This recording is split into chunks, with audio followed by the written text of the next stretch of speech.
straight ahead and focusing on the music. That was my anchor. The lilacs were still there, trying their best to distract me. The Alps were starting to intrude, jagged, frosted memories as sharp as needles. I swaddled them in the music. I kept telling myself that there was nothing but the music. There was nothing but the strings and the drums and the trumpets, and all those countless voices singing out God's praises. I know in retrospect that I must have looked pretty suspicious just sitting there like that with my eyes glazed and the music loud enough to wake the dead. It must have sounded like I had the entire London Symphony Orchestra performing on the back seat. But what could I do? When you get an aura that powerful, there's no chance of it passing of its own accord. To be honest with you, there were several moments when I was right on the precipice. I was just a hair's breadth from convulsions. But after a while, the crisis abated. Something slipped back into gear. I was dimly aware that the torch beam had moved on.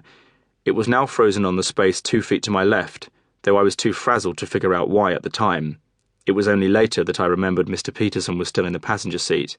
I hadn't thought to move him. The moments ticked on, and eventually the torchlight swung away. I managed to turn my head 45 degrees and saw that the customs officer was again speaking into his walkie-talkie, palpably excited. Then he tapped the torch against the window and made an urgent downwards gesture. I don't remember pushing the button, but I do remember the rush of cold, damp air as the glass rolled down. The customs officer mouthed something, but I couldn't make it out. The next thing I knew, he'd reached through the open window and flipped off the ignition. The engine stopped, and a second later, the last hallelujah died on the night air. I could hear the hiss of drizzle on tarmac, fading in slowly like reality resolving itself.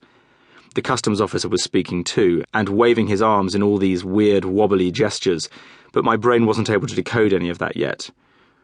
Right then, there was something else going on. A thought that was fumbling its way towards the light. It took me forever to organise my ideas into words, but when I finally got there, this is what I said. "Sir, I should tell you that I'm no longer in a fit state to drive. I'm afraid you'll have to find someone else to move the car for me." For some reason, that seemed to choke him. His face went through a whole series of strange contortions, and then for a very long time he just stood there with his mouth open. If it had been me standing there with my mouth open, it would have been considered pretty rude, but I don't think it's worth getting too uptight about things like that. So I just waited. I'd said what I needed to say, and it had taken considerable effort. I didn't mind being patient now. When he'd cleared his airways, the customs officer told me that I had to get out of the car and come with him straight away. But the funny thing was, as soon as he said it, I realised that I wasn't quite ready to move yet. My hands were still locked white on the steering wheel, and they showed no signs of relinquishing their grip. I asked if I could possibly have a minute. "Son," the customs officer said, "I need you to come now." I glanced across at Mr. Peterson. Being called son was not a good omen. I thought I was probably in a whole heap of shit. My hands unlocked. I managed to get out of the car, reeled, and then leaned up against the side for a few seconds.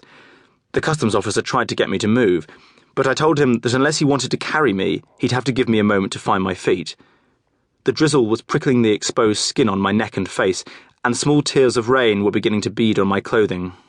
I could feel all my sensations regrouping. I asked how long it had been raining.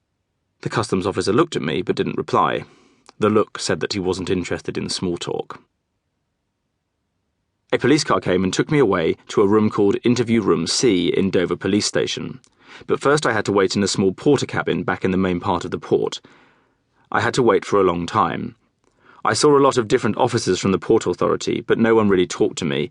They just kept giving me all these very simple 2-word instructions like "wait here" and "don't move," and telling me what was going to happen to me next, like they were the chorus in one of those ancient Greek plays. And after every utterance, they'd immediately ask me if I understood, like I was some kind of imbecile or something. To be honest with you, I might have given them that impression. I don't know. I still hadn't recovered from my seizure. I was tired, my coordination was shot, and on the whole I felt pretty disconnected, like my head had been packed with cotton wool. I was thirsty too, but I didn't want to ask if there was a vending machine I might use in case they thought I was trying to be clever with them. As you probably know, when you're in trouble already, you can ask a simple, legitimate question like that and end up in even more trouble. I don't know why. It's like you cross this invisible line and suddenly people don't want to acknowledge that everyday things like vending machines or Diet Coke exist anymore. I guess some situations are supposed to be so grave that people don't.